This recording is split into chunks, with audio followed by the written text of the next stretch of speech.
അയോധ്യ രാമക്ഷേത്രത്തിലെ സംഭാവന തട്ടിപ്പിൽ അന്വേഷണം നേരിടുന്ന രാമജന്മഭൂമി തീർത്ഥക്ഷേത്ര ട്രസ്റ്റ് ഭാരവാഹികളോടും ക്ഷേത്ര ജീവനക്കാരോടും അയോധ്യ വിട്ടുപോകരുതെന്ന പ്രത്യേക അന്വേഷണ സംഘം ആവശ്യപ്പെട്ടു.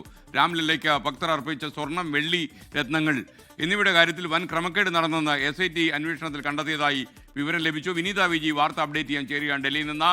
വിനീത, എന്തായാലും ഈ ട്രസ്റ്റി അംഗങ്ങൾ ആരും അവിടെ വിട്ടു പോകരുതെന്നുള്ള ആവശ്യപ്പെട്ടവോ എന്തൊക്കെയോ സംശയം അവർക്ക് ബാക്കിയാകുന്നു.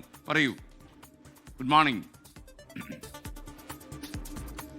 തീർച്ചയായും വെരി ഗുഡ് മോർണിംഗ് എസ്കെൻ. തീർച്ചയായും എസ്കെൻ സൂചിപ്പിച്ചതുപോലെ തന്നെ ഈ ട്രസ്റ്റ് അംഗങ്ങളെ അങ്ങനെ പൂർണ്ണമായും തൽക്കാലം ട്രസ്റ്റ് ചെയ്യേണ്ട എന്നുള്ളത് തന്നെയാണ് ഈ SITയുടെ ഒരു തീരുമാനം. അതുകൊണ്ട് തന്നെ ഏത് നിമിഷവും അവരെ കൂടുതൽ വിശദമായി ചോദ്യം ചെയ്യുമെന്നും അയോധ്യ വിട്ട് പുറത്തേക്ക് പോകരുതെന്നുമാണ് ഈ അംഗങ്ങൾക്ക് SIT സംഘം നിർദ്ദേശം നൽകിയിരിക്കുന്നത്.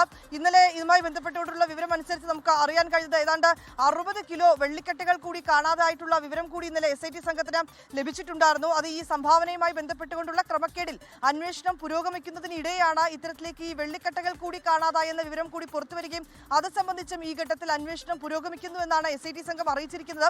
ഒപ്പം തന്നെ ഇത് കൂടാതെ ഈ രാംലല്ലയ്ക്ക് ഭക്തർ സമർപ്പിച്ച സ്വർണം, വെള്ളി, രത്നങ്ങൾ എന്നിവയുടെ കാര്യത്തിലും ഇത്തരത്തിലേക്കുള്ള ക്രമക്കേടുകൾ നടന്നതായും അന്വേഷണ സംഘം കണ്ടെത്തിയിട്ടുണ്ട്. ഈ ക്രമക്കേടുകൾ ഏറ്റവും കൂടുതൽ നടന്നത് ഈ മഹാകുംഭമേള കാലത്താണ് എന്നും ആ സമയത്താണ് വലിയ തോതിൽ വിവിധ ഇടങ്ങളിൽ നിന്നടക്കം ഈ ക്ഷേത്രത്തിലേക്ക് സംഭാവനകളും ഇത്തരത്തിലേക്കുള്ള ഈ വെള്ളി ആഭരണങ്ങളൊക്കെ സമർപ്പിക്കുന്ന ഒരു പരിപാടികളൊക്കെ നടന്നിട്ടുണ്ടായിരുന്നത്. ഈ ഘട്ടത്തിൽ കൃത്യമായിട്ടുള്ള രേഖകൾ ഉണ്ടായിരുന്നില്ല എന്നും ഈ വാങ്ങുന്ന ഈ സംഭാവനയായി ലഭിച്ച വസ്തുക്കളുടെ വിവരങ്ങൾ കൃത്യമായി സൂക്ഷിച്ചിരുന്നില്ല എന്നും SIT കണ്ടെത്തിയിട്ടുണ്ട്. ഇത് കൂടാതെ തന്നെ ഈ ട്രസ്റ്റ് വാങ്ങിയ ചില ഭൂമി ഇടപാടുകളിലും ആരോപണം ഉയർന്നിരിക്കുകയാണ്. ചില വില കുറച്ചൊക്കെ ഈ ക്ഷേത്ര ട്രസ്റ്റ് പലയിടങ്ങളിലായിട്ടും ഭൂമി വാങ്ങിയതായിട്ടുള്ള ആരോപണമുണ്ട്. ഇങ്ങനെ ഏതാണ്ട് 70 ഏക്കറോളം ഭൂമിയാണ് ട്രസ്റ്റ് വാങ്ങിയതെന്നും അന്വേഷണ സംഘത്തിന് വിവരം ലഭിച്ചിട്ടുണ്ട്. ഇത് സംബന്ധിച്ചുകൊണ്ടുള്ള വിവരങ്ങളും SIT ശേഖരിച്ചിട്ടുണ്ട് എന്നാണ് അറിയാൻ കഴിയുന്നത്.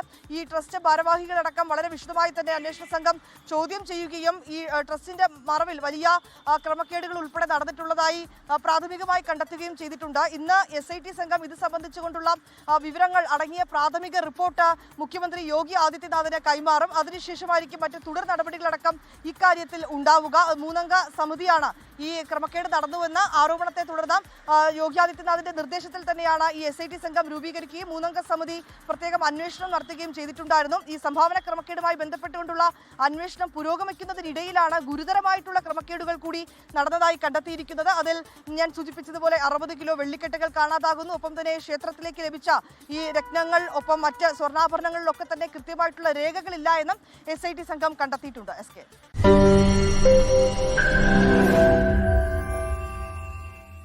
ലോകത്തെവിടെയായാലും ഏത് സമയത്തും 24 വാർത്തകളും ഓഗ്മെന്റഡ് റിയാലിറ്റി പാക്കേജുകളും എക്സ്പ്ലെയിനറുകളും വിശദമായി കാണാൻ ഞങ്ങളുടെ YouTube ചാനൽ നിങ്ങൾക്ക് സബ്സ്ക്രൈബ് ചെയ്യാം.